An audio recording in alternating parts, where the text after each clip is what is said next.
Panibagong gabi, panibagong dive. Hanap tayong isda. Oy, buwi naman o. Tagpian na isda. Magandang 10 na naman to sa bahura. Lagata ka dyan. Hindi nagitik. Yun lang, kala ko makakapunit. Hindi pala. Sige lang tayo ng laot, samantalahin. Hanggat maliit pa ang sikat ng buwan. Kapag nagliwanag na yan, mahirap na ang panain. Uy, naroon, nasa butas. Surahan. Pangalawang pana mga kapaders. Lagata ka dyan. Huhuy. Salamat uli, Lord. May panibagong biyaya na naman sa panibagong gabi. Malaking surahan na ito, may 1 kiluhan. Dito lang tayo sa parting malapit at malakas na naman ang hangin ng habagat. Masama ang lagay ng panahon. Gawa ng may low pressure na naman tayo. Na ito bukawin. Ay ha, mali yan. Dinuplasan. Nasa na kaya yun? Dito naglabo. Wala. Hindi na makita mga kapaders. Ay na ito. Nakabaon sa buhangin. Tatago ano pa ako? Kanuping mga kapaders. Ayos na ito pandaradagdag. Abantihan natin. Buti pa dito medyo malinis. Madalang ang kulabo na ito pa. Bukawing taga-buhangin. Buti na nga't naunahan ko ng tingin. At kung hindi, baba ko naman to sa buhangin. Malaki ang bukawin dito. Siguro mga bagong tabi lang ito dito sa bahura. Tsaga-tsagaan natin mga kapaders hanggang 2 dive. Uy, naroon. Lumayas, mailap yung bukawin. Na ito, malapit sa akin. Tunong na puti.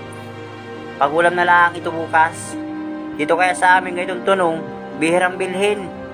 Buti pa nga sa ibang lugar, kahit anong klaseng isda binibili. Uy, na ito, bukawin, malaki.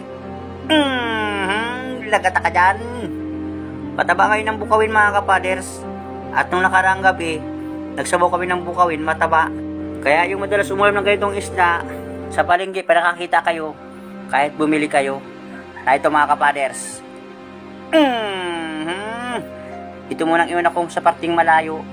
At yung sa parting malapit, yan ang isusunod ko mga kapaders. Kinasa ko na yung pana para dito sa isang taligbago.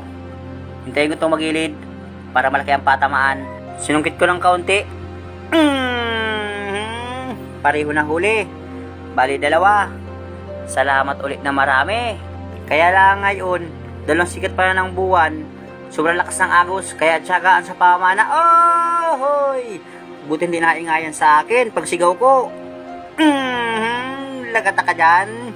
Ito, sigurado na ang pambigas. Nasaan kaya kasama nito? Malaki ang tama. Tinamas may palikpikan.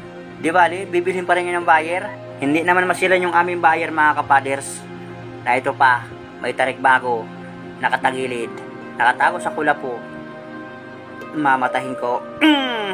Yun, nagparaikot. Nagitla pa yung isa nakalayas. Sayang. Di bali, hindi mo nasaktan.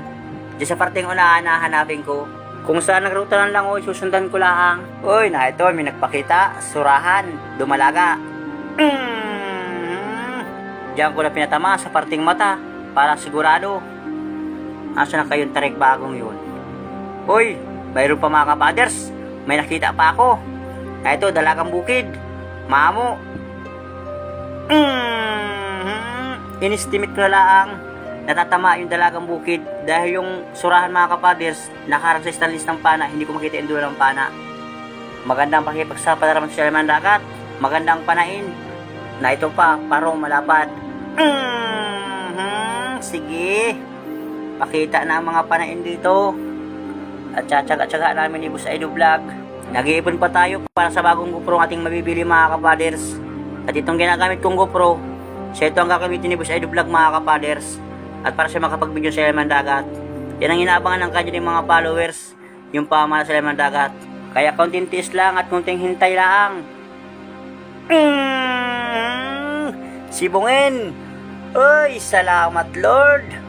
Mas malaki ito. May 1 kiluhan.